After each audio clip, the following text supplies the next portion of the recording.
Bonjour, bienvenue, c'est Isabelle Le Guapeset. Aujourd'hui, je veux développer une petite vidéo sur comment faire avec vos enfants, vos adolescents et peut-être vous aussi, quand vous êtes face à des paroles agressives, des paroles blessantes et du harcèlement quand ça se fait de façon répétée. Et je vous propose ici 3 façons différentes de répondre avec des résultats différents. Première situation, donc, la plus courante que l'on rencontre dans les cours de récréation entre les frères et sœurs, mais aussi entre nous, adultes.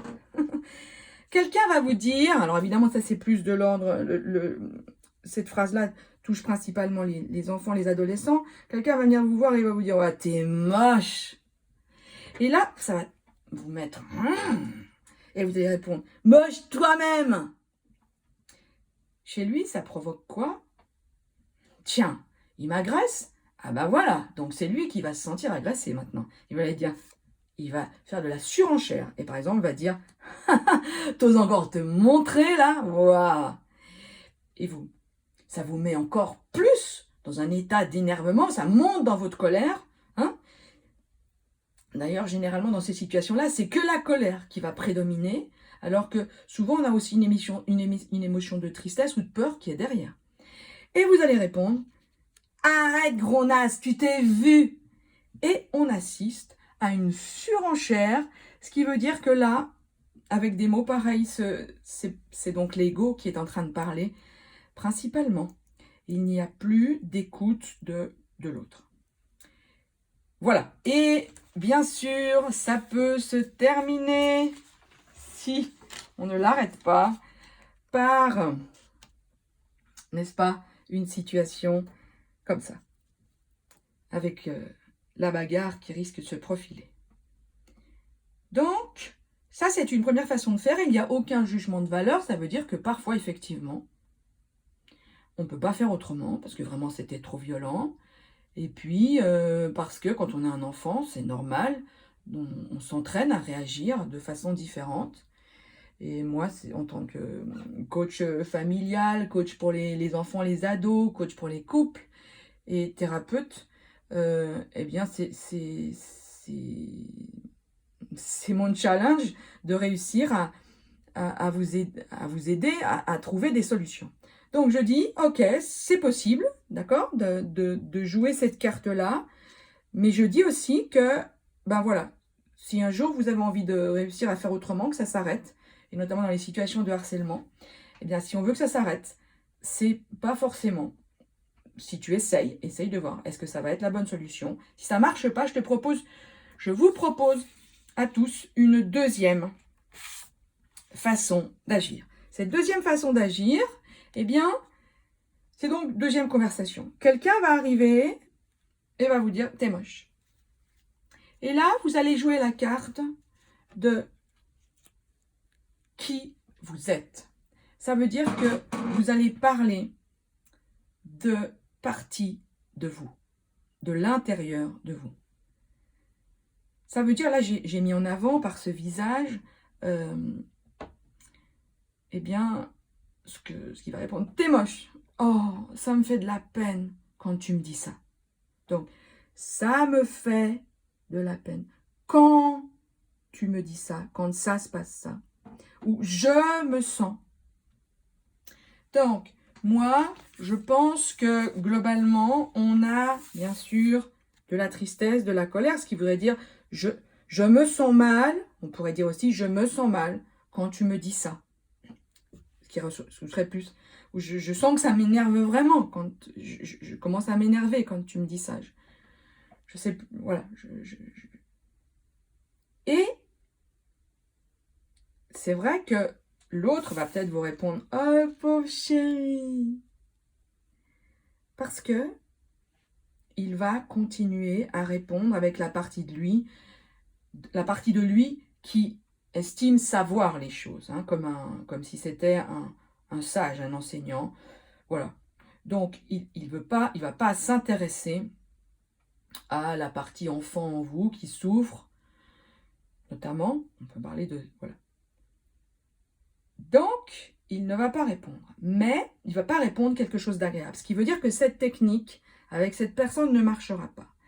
Mais cette technique de dire « je me sens pas bien » ou « ça me fait de la peine » ou « je suis vraiment perdu quand tu agis comme ça », ça a beaucoup d'effets bénéfiques. D'abord, parce que ça marche extrêmement bien avec des gens qui sont empathiques, avec des gens de votre famille, avec des gens qui vous aiment, avec vos amis. Parce que si vous dites ça, eux, ça va réveiller la partie ami en eux ou la partie parent en eux. Et donc, l'enfant qui dit, la partie enfant en vous qui dit ça, ou la partie ami qui dit ça, ça me fait de la peine quand tu me dis ça. Eh bien, là, il était très en colère. Il avait vraiment envie de... Il était très, très fâché avec son ego. Et donc, il vous parle comme ça. Mais si c'est un ami, si c'est quelqu'un de la famille, si c'est quelqu'un qui est empathique, eh bien, quand vous allez dire quelque chose comme ça, eh bien, lui, il va sans doute être très touché et vous répondre « Désolé » ou « Oh, je vais essayer de ne pas recommencer ». Et je vous assure que c'est réel puisque ces petites planches de visage avec ces bulles, eh bien, ça correspond à des dialogues que nous travaillons en atelier de communication, justement, avec des situations d'agressivité, d'harcèlement, avec des enfants. Et on voit vraiment que selon comment cette personne va dire les choses, eh bien, l'autre va pouvoir changer si c'est quelqu'un comme je vous l'ai décrit.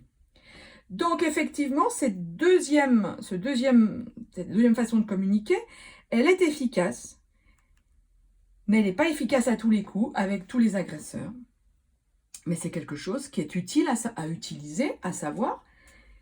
Et c'est très important parce que c'est une façon pour ces personnes qui sont agressées de se reconnaître, de comprendre qui ils sont et d'oser affirmer qui ils sont.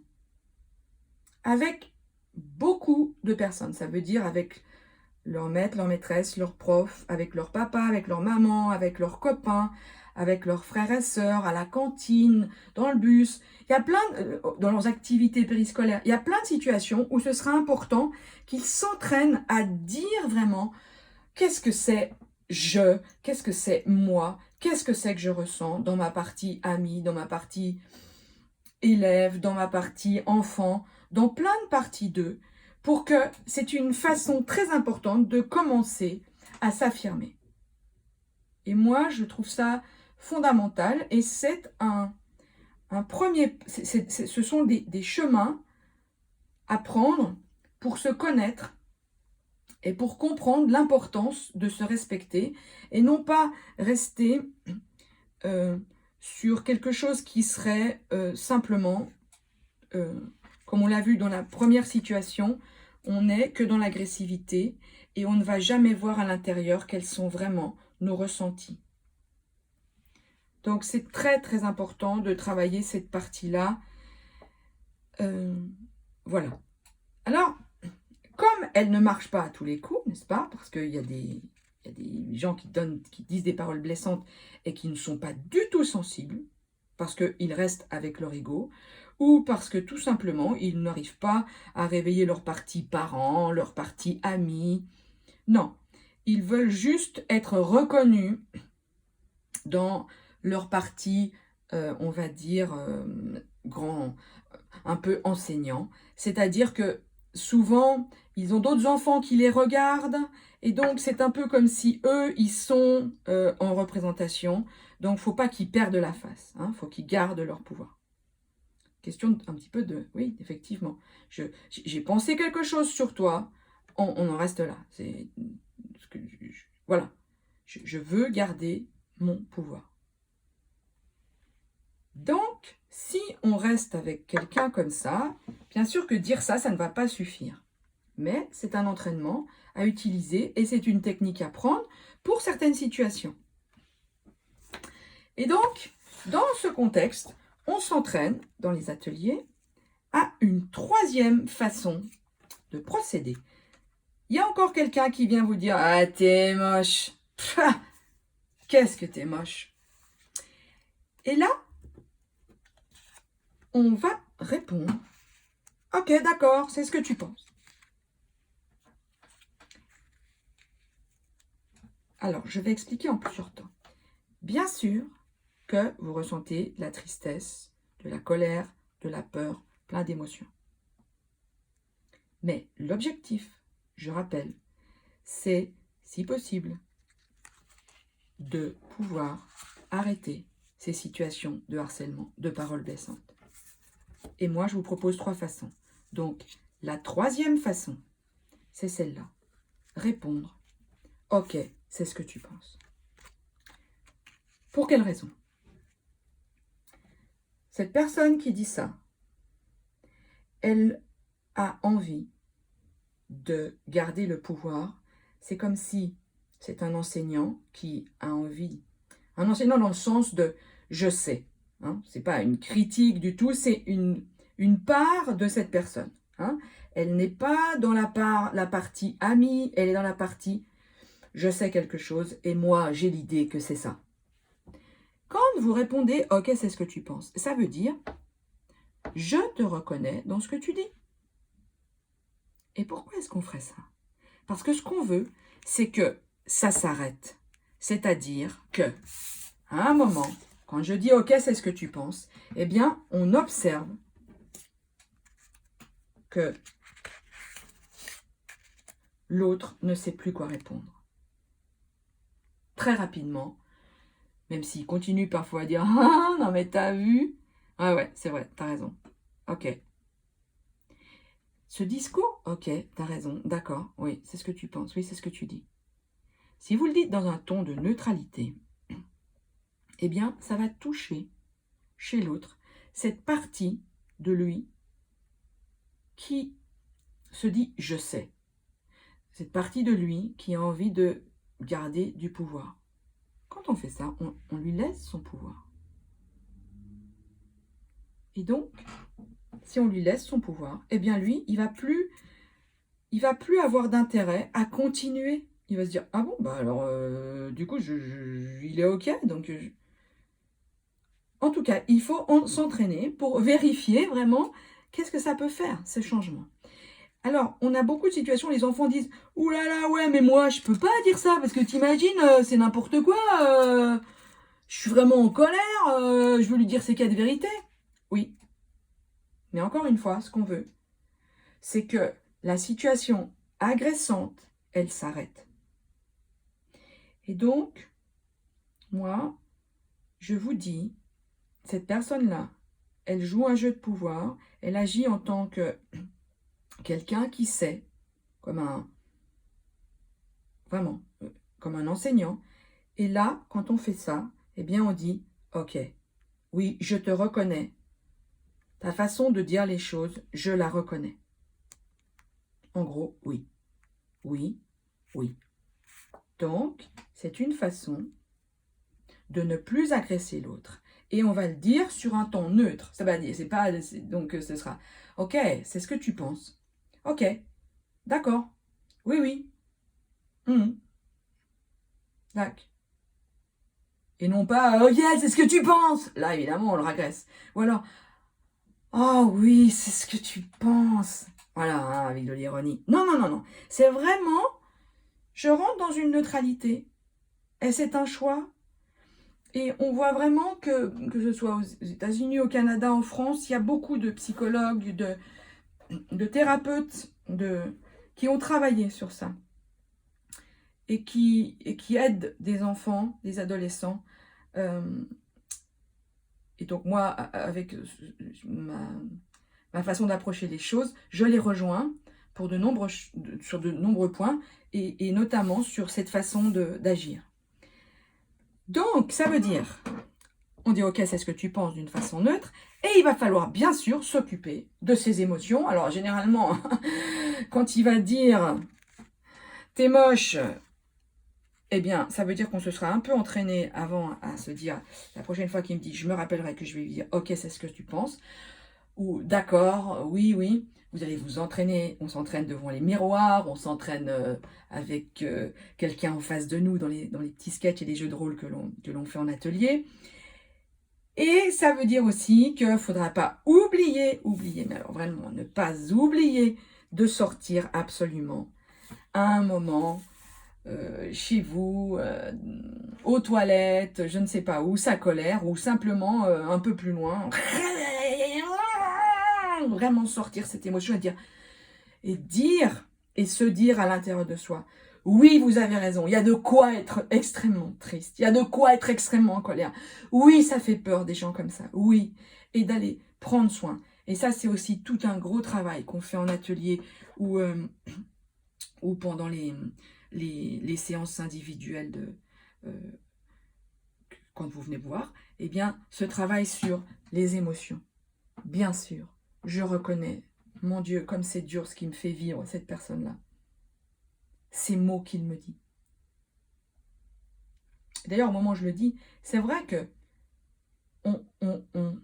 on parle beaucoup de la personne. Et moi, je dis toujours aux enfants, ok, cette personne, elle n'est pas tout ce qu'elle dit. Donc, c'est pour ça qu'on peut lui dire ça. Parce qu'on va répondre à ses paroles.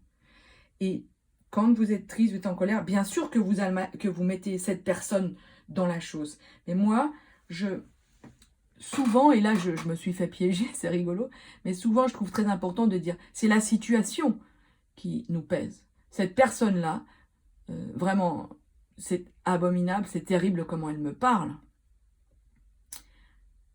Mais moi, ce que je veux, c'est faire face à cette situation.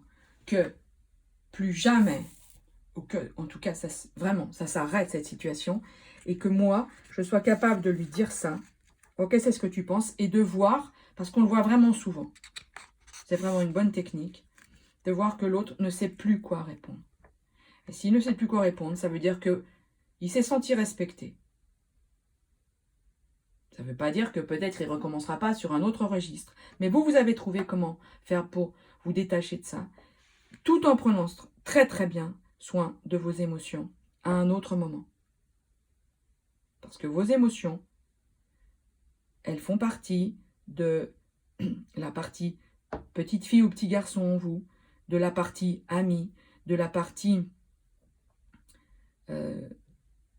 comment dire, de celle qui pense que les choses doivent être bonnes pour tout le monde sur Terre.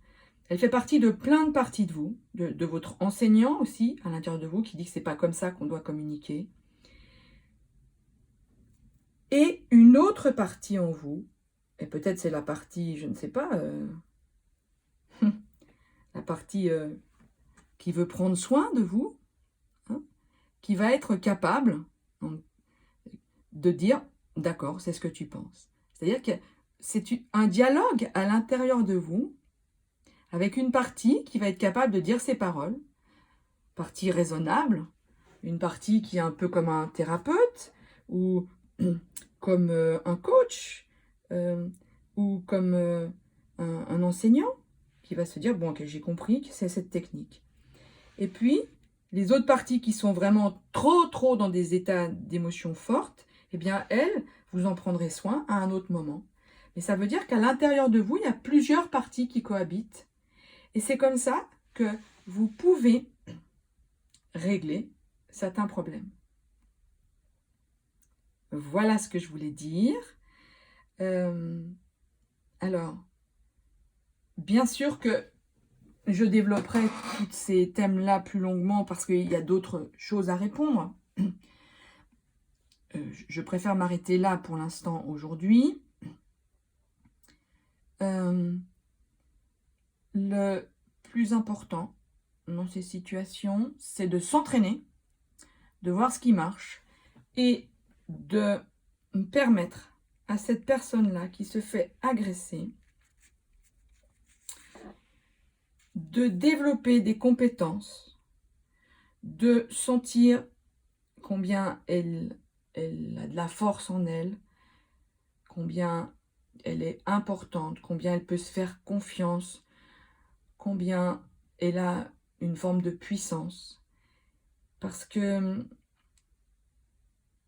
ainsi, les situations ne se reproduiront pas de la même chose. C'est vraiment important de développer de nombreuses compétences chez cette personne qui se fait agresser. Et je dis ça parce que la personne qui agresse, eh bien, comment dire, c'est pas que je ne suis pas intéressée par cette personne, mais j'estime que c'est à elle de choisir si elle veut changer sa façon de faire. C'est-à-dire que si dans les ateliers, elle veut bien s'entraîner, eh bien c'est ok, et elle va voir comment elle aurait pu dire autrement les choses, comment elle peut exprimer son mal-être, comment elle peut... Mais on ne peut pas forcer quelqu'un à complètement changer sa façon d'être, d'où l'importance à nous ou aux personnes qui sont agressées par des paroles, par des choses répétées, donc de situations de harcèlement, comment renforcer eh bien, qui elles sont voilà, dans leur façon de s'exprimer, dans leur façon d'être d'abord. Voilà, alors je vous remercie infiniment, j'ai été ravie de vous présenter ces 3 façons différentes. Et à bientôt pour développer d'autres plans. Au revoir.